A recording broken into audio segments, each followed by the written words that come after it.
Kakapu. Scientific name is Kakatoa galarisa. Common habitats are open woodlands and forest areas along the east coast of Australia. They are very large birds and can eat almost any sound. Their typical food is seeds, nuts, fruits, such as durian, papaya, rambutan, and they also love corn. Now guys, do you think Batman has the ability to find the hidden object?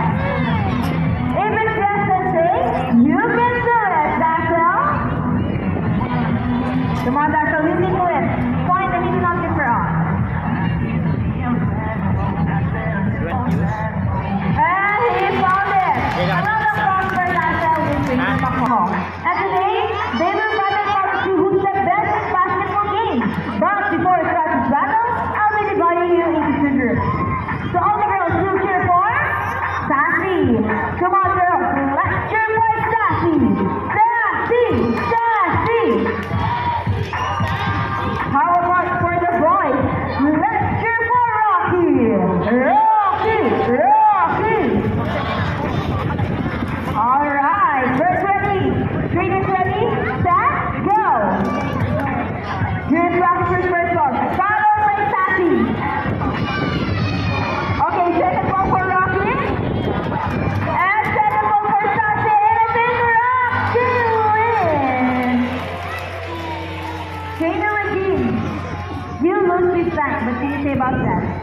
Hold on, you want another ring. Daddy, look at Oh, me. she wants another ring. Trainer Jerry. Are you sure about that? Do you want Sassy to lose again? Well, this time I guarantee you that Sassy will win. So what race do you have in mind? I'm thinking about this one. A ring race. Ready, set, go! Here's Rocky for the first ring. And what's happening? Oh. Look at that! Sassy made up the race at the same time! How clever is that? And the winner is Sassy! Trainer Jerry, what happened? Three rings at the same time. Hey, you guys did it! Oh, he thinks you did it.